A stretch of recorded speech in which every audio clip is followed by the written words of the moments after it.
శ్రీ గురుభ్యో నమః. శ్రీమాత్రే నమః. శ్రీకృష్ణ పరబ్రహ్మణే నమః.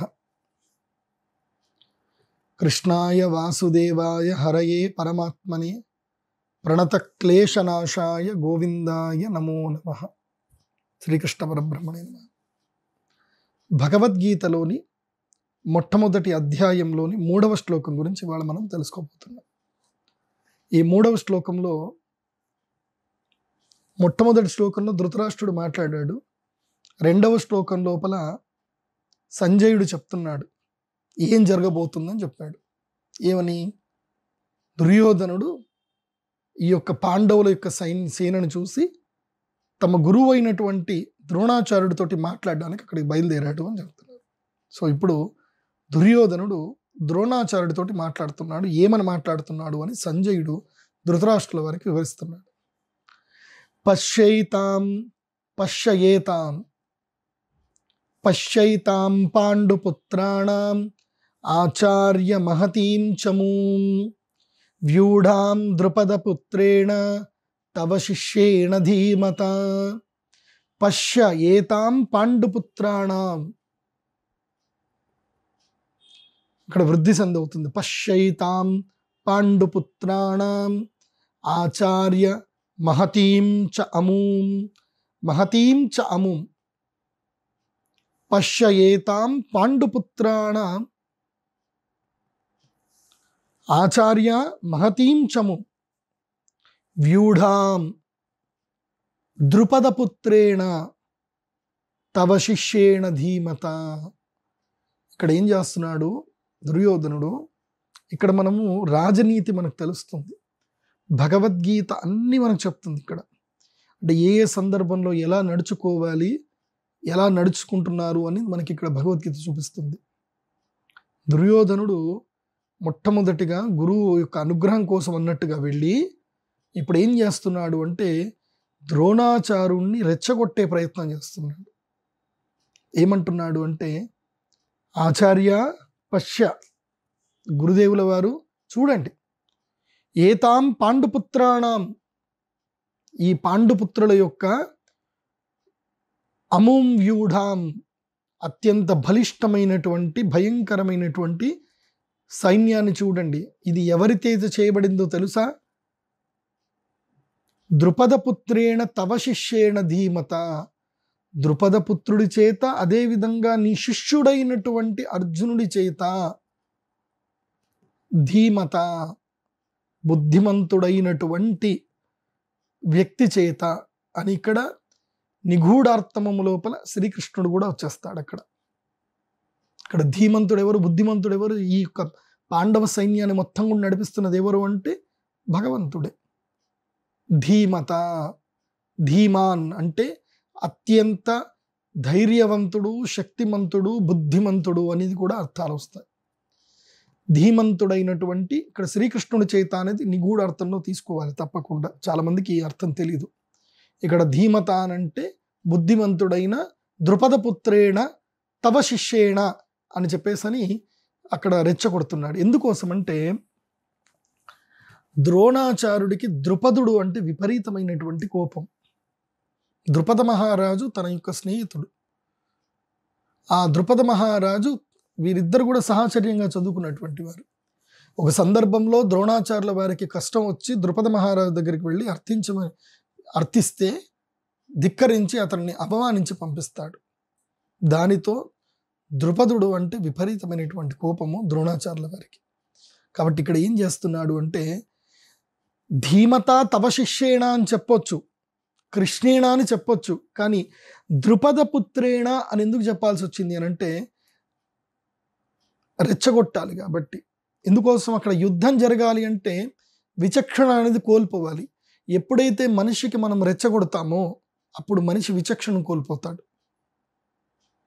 అదే టాకిల్ ఉపయోగిస్తున్నాడు దుర్యోధనుడు. అక్కడ ఎంత క్లియర్గా ఇక్కడ భగవద్గీతలో చెప్తున్నారంటే ఒక లౌకిక ధర్మం యుద్ధం చేసినప్పుడు. ఎందుకోసం అంటే ద్రోణాచార్యుడు అత్యంత జ్ఞానవంతుడు, ధర్మం బాగా తెలిసినటువంటి వ్యక్తి. అసలు ఆ యుద్ధం అసలు సరే కాదు అని ద్రోణాచార్యుడికి మనసులో రాకూడదు. దుర్యోధనుడికి తెలుసు ఈ యుద్ధము కేవలము తన యొక్క స్వాత్మాభిమానము చంపుకోలేక చేస్తుంది. అతిమానాత్ సుయోధనో నష్ట అని శ్లోకం చెప్తుంది.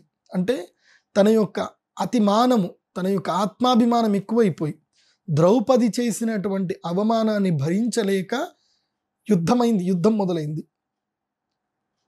తప్పు ఎవరిదో అందరికీ తెలుసు, తప్పు ఎవరి వైపు ఉందో తెలుసు. ద్రోణాచార్యుడు మహావిజ్ఞానవంతుడు, శాస్త్రజ్ఞుడు, శాస్త్రపారంగతుడు, సమస్తము తెలిసినటువంటి వాడు. కృష్ణుడు ఎటువైపు ఉన్నాడో అటువైపే విజయం ఉందని ద్రోణుడికి తెలుసు. కానీ ఎక్కడైనా సరే ద్రోణుడు వెనకంజ వేస్తాడేమో, మళ్ళీ ధర్మం అని ఎక్కడ మాట్లాడతాడేమో అని చెప్పి ద్రోణాచార్యుడి యొక్క బుద్ధిని కల్మషం చేయడానికి, ఎందుకోసమంటే ఇంతటి మొత్తం వ్యూహరచన చేసేది ద్రోణాచార్యుడే. సమస్తమైనటువంటి కౌరవ సేనకి వ్యూహరచనకర్త ద్రోణాచార్యుడు. ఆయన ఒక్కడు యుద్ధం చెయ్యాలి అని ఇలా అంటే అప్పుడు వెళ్ళిపోతారు, మిగతా ఎవరన్నా వెళ్ళరు. సో వ్యూహకర్త, రచనకర్త, యుద్ధానికి మొత్తం కూడా సంస్కారకర్త ఆయన్ని.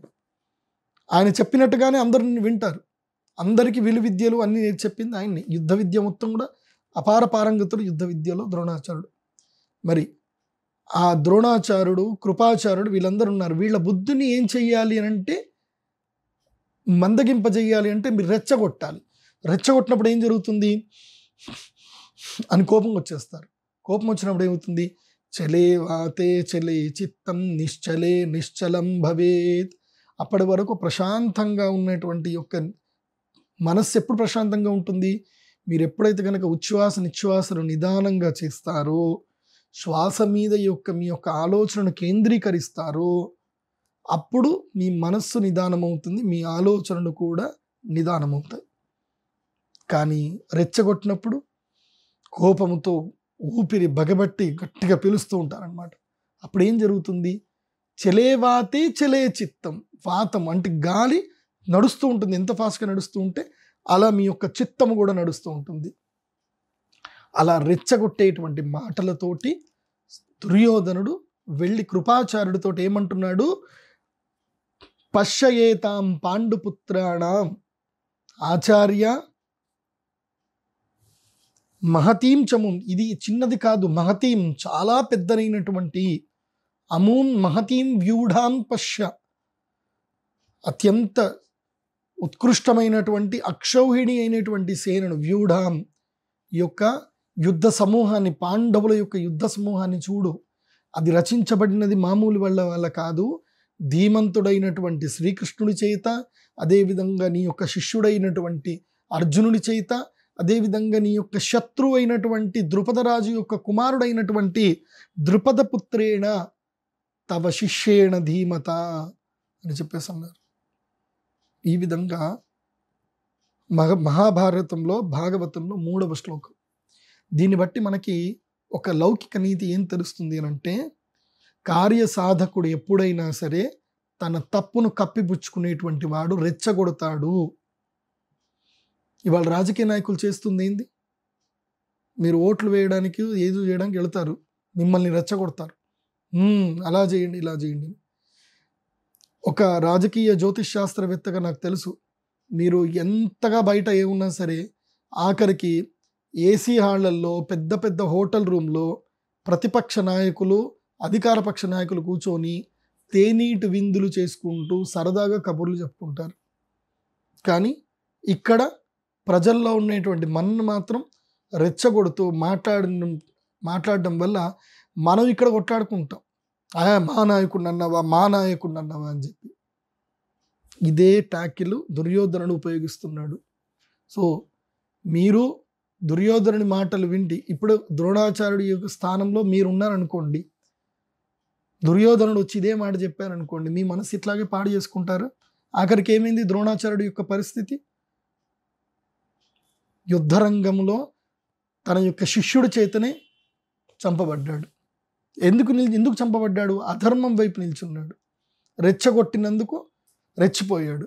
అందుకోసమే ఈ శ్లోకం ద్వారా మనకు అర్థమైంది ఏంటంటే, ఎవరో వచ్చి వాళ్ళ కార్య సాధన చేసుకోవడానికి మిమ్మల్ని రెచ్చగొడితే మీరు రెచ్చిపోయి ఇప్పుడు కూడా అధర్మానికి సహాయాన్ని చెయ్యకండి. అధర్మం వైపు నిల్చున్నారా మీరు నష్టపోతారు. ఇది మనకి ఈ శ్లోకం ద్వారా మనం తెలుసుకోవాల్సిన నీతి. సర్వే జన సుఖినో భవంతు. శ్రీకృష్ణాయ నమః. మీకు ఈ వీడియో తప్పకుండా నచ్చుతుంది అనుకుంటున్నాను. ఇంతటి మహత్కృష్టమైనటువంటి విషయాలు మీరు తెలుసుకోవడమే కాదు, ప్రతి ఒక్కరి కూడా తెలియజేయండి. ఎందుకోసం అంటే ధర్మో రక్షతి రక్షిత. ఇలాంటి ప్రవచనాలు మీరు చేయలేకపోవచ్చు, కానీ మీరు షేర్ చేయడం వల్ల అందరికీ విషయాలు తెలుస్తాయి. సర్వే జన సుఖినో భవంతు. శ్రీకృష్ణాయ నమః. శ్రీకృష్ణ భగవానికి జై. వ్యాస భగవానికి జై. శ్రీ సత్యాత్మతీర్థ శ్రీపాదేభ్యో నమో నమః. శ్రీ గురుభ్యో నమః. శ్రీమన్మధ్వాచార్యేభ్యో నమో నమః. ఇప్పుడు మీకు నల్ల పసుపు మాల గురించి చెప్పాలి. ఇది చాలా విశేషమైంది. ముఖ్యంగా నా దగ్గరికి అసలు నేను మొదలు నెగిటివ్ని అసలు నమ్మేవాడిని కాదు. ఏదో మాకేదో చేశారండి అని అంటే అసలు నేను నమ్మేవాడిని కాదు. కాకపోతే నేను నా 20 సంవత్సరాల ఎక్స్పీరియన్స్లో నాకు తెలుసుకున్నది ఏంటంటే, ఎస్, మన చేతుల్లో లేకపోయినా మనకి కొన్ని ప్రభావాలు మన మీద పడుతున్నాయి. అది ఎవరి వల్ల పడతాయో మనకు ఆధారాలు దొరకవు, కానీ వాటి ప్రభావం ఉంటుంది. ఆ నెగిటివ్ ప్రభావం నుంచి దూరం పోవాలి అన్న ముఖ్యంగా చాలా ఇలా నీరసపడిపోవడము, కంటి మీద ఏదన్నా బరువు ఉండడము, ఊరికే ఏదన్నా రోగం రావడము, వ్యాధి రావడము, అలసిపోవడము, డాక్టర్ దగ్గరికి వెళ్తే ఏం లేదు అని చెప్తారు. ఇలాంటి పరిస్థితిలో ఉన్నప్పుడు నల్ల పసుపు మాలను తప్పకుండా మెడలో ధరించండి. ఈ నల్ల పసుపు మాల ఎప్పుడైతే మెడలో ఉంటుందో వాళ్ళకి ఎలాంటి కీడు జరగదు. ఇది చాలా విశేషమైంది, గుర్తించండి. ఆ నల్ల పసుపు మాల కావాలి అంటే స్క్రీన్ మీద కనిపిస్తున్న నంబర్కి కాల్ చేయండి, లేదంటే pradeepjoshi.in వెబ్సైట్లో డైరెక్ట్గా మీరు ఆర్డర్ చేసుకోండి.